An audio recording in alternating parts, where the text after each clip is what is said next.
আমরা আজকে আলোচনা করলাম 2026 সালে মাধ্যমিক পরীক্ষার্থীদের জন্য কৃষক আন্দোলনে মাদারি পাশির ভূমিকা বা একা আন্দোলন একতা আন্দোলন in the light off history ইতিহাসের আলো ইউটিউব চ্যানেলে সবাইকে শুভেচ্ছা জানিয়ে শুরু করছি একতা আন্দোলন বা একা আন্দোলন বা মাদারি পাশির কৃষক আন্দোলনের বৈশিষ্ট্য কী ছিল, এর চরিত্র কী ছিল। প্রথম কথা হচ্ছে যে এই কৃষক আন্দোলন স্বতঃস্ফূর্ত কৃষক আন্দোলন। দ্বিতীয়, এই কৃষক আন্দোলন জাতীয় কংগ্রেসের নিয়ন্ত্রণের বাইরে পরিচালিত একটি আন্দোলন। এই আন্দোলন সহিংস আন্দোলন। এখন বিষয় হচ্ছে যে এই আন্দোলন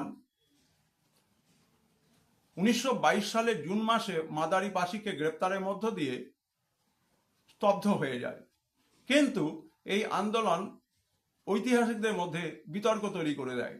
ঐতিহাসিক ইজে হবসবম এই আন্দোলনকে সামাজিক দস্যুতা বা সোশ্যাল ব্যান্ডেট্রি বলেছেন। কেন?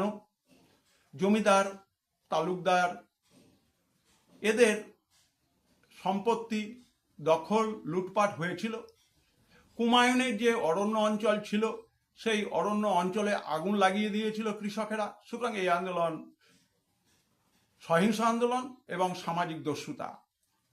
আমরা একই রকমের মন্তব্য আশরাফ সিদ্দিকীর লেখাতে দেখতে পাই, কিন্তু যিনি উত্তরপ্রদেশের কৃষক আন্দোলন নিয়ে কাজ করেছেন, জ্ঞানেন্দ্র পাণ্ডে, তিনি বলেছেন এটি হচ্ছে স্বতঃস্ফূর্ত কৃষক বিদ্রোহ, এটি হচ্ছে কংগ্রেস নিয়ন্ত্রণের বাইরে পরিচালিত কৃষক বিদ্রোহ। এবং জ্ঞানেন্দ্র পাণ্ডে তার মতামতের সঙ্গে আমাদের বিপানচন্দ্র একই ধরনের মতামত রেখেছেন, কিন্তু বিপানচন্দ্র বলেছেন যে কৃষকরা এই আন্দোলনে সহিংস রূপ বিভিন্ন ধরনের হিংসাত্মক ঘটনা ঘটিয়ে ভুল কাজ করেছিল, কারণ ইংরেজদের পক্ষে তাতে সুবিধে হয়েছিল।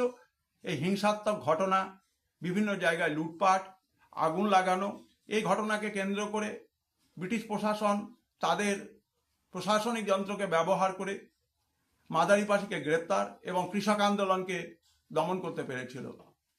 কিন্তু আমরা সামগ্রিকভাবে যদি বিশ্লেষণ করি তাহলে বলবো যে এই আন্দোলন ছিল অত্যন্ত স্বতঃস্ফূর্ত একটা বিদ্রোহ এবং ভবিষ্যতে অন্যান্য যে কৃষক আন্দোলন হয়েছে তার রাস্তা তৈরি করে দিয়েছিল।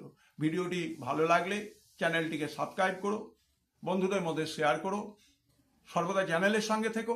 সবাই ভালো থেকো, সুস্থ থেকো।